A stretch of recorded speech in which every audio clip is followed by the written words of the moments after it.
Hello everyone, once again welcome back to the channel. For today's video I'll be doing a little bit of commentary on this particularly special ride that we just did while trying out the new CRZ SGP GC, as you can see on screen. This is the return segment, or one of the hilly segment here in Mandai, or what we call the reverse Mandai loop going back towards Punggol, towards Yishun. I will not be talking much, or dissecting film review over here. I just want to keep this very simple and let everyone just simply enjoy, or at least be part of my joy in terms of what was one of the best ride I had recently, and breaking a personal record on Strava. Yeah. It is a little bit special to me because it was kind of a long journey, about 6 to 7 months since I got my Waza, and there was some background work that I've been doing to find little marginal gain improvement, etc. And today I was feeling good. Had a good decent breakfast, great times out with the boys, trying to film our new jersey. So yeah, I don't want to overcomplicate things on this particular vlog. I just want to share with you guys the raw unedited footage, and also finally I got my telemetry working correctly with my new IGP Sport 800 unit. The unboxing video will come at a later date. I'm going to collect more footage to showcase different aspect of it itself, so yeah, be patient on that. It will come in about a couple of weeks time. I also have kindly included David's POV from his front camera, just to show in essence what it looks like when we were trying for this PR segment today. It's kind of interesting to get another POV just to see what type of riding intensity we're going at, and just simply from the footage how we will manage the intensity and effort on our own terms. But surprisingly, I didn't really expect to hit a PR with this one. I know I'm trying to brag and etc, but just one of those moments where everything was good on the ride throughout the entire day. Yeah, everything just feels right, and you kind of lock in and okay, let's do it. Let's just try and see what can we get out of this segment here today. So I'm not going to interrupt any more further. Sit back, enjoy and relax. Cheers.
Okay, so I'd just like to end a little bit here since we are about, say, 4 to 5 more minutes away from the end of the video.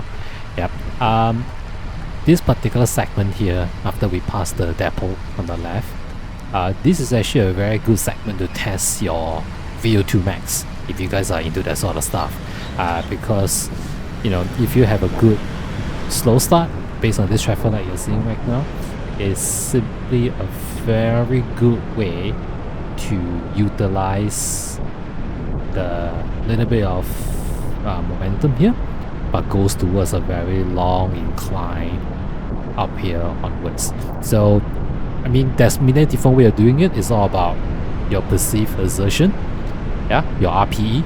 So the way I measure this is to make sure that I can pedal at a comfortable pace, at a suitable power output based on feeling, and making sure that I'm still able to hold on to this as long as possible all the way up until I start to see the first major traffic light that's coming up here past the segment and onto the white barriers that you're seeing now in video around me. Usually that's my little short little punch, but I think this is where, if you think about it from a cost analysis breakdown itself, especially the start of the reverse Monday segment at the start of this video, this is usually a good time to determine, you know, after you went through all this hard effort at the very start, can you still be able to power your way through, maintain that relative effort, and keep going on there as a way of measurement. Yeah, I don't really like to use static trainer at home to do FTP, because those type of environment is, you know, you do it on the indoor, you have your aircon or fan turned on, and you're not getting the vibration sensation from the condition outside of the road as compared to on the trainer at home. Yeah, so this is where I like to use all this little road condition to tell me exactly am I performing on track based on feeling, or if there's something I can improve along the way. Yeah, so again, I'm just sharing a little bit here with everyone to figure out fun ways to utilize your routes, just to see how you can add all this little stuff and make it a little bit less boring if you think most of the rides are pretty boring for yourself. Yeah, so we're coming over to the end of this segment. This is more of a cool down for me because it's a very long downhill, but of course, if you can practice reducing your frontal surface area, lowering your body weight, or rather just lowering your mass for better aerodynamic gain onto it down here, it's pretty good. You know, this is not so much about speed, but sometimes just using all this little downhill, long downhill, to help practice your segment, that'll be relatively good on that basis. Now, last but not least, I want to quickly show to everyone here is that thank you to Wazer for helping us on this biomechanic journey, but also take a close look at my stomach here, or rather the diaphragm. So I don't know if you noticed it in the very short video itself. We try to breathe without using our diaphragm more than using our lungs per se. And what I mean by that is that if you use a diaphragm to breathe, just the same as singing, you know, you guys actually will be able to absorb more oxygen per intake as opposed to short, quick puff through your nose or your mouth for that regard. So using diaphragm to breathe is a very important exercise, and I feel like this is something that you can incorporate into your day-to-day practice in your journey towards low cadence cycling, for that matter, regardless of your age or gender on that matter. Yeah. So thank you so much if you are watched to this end of the video. Yep. See you next time.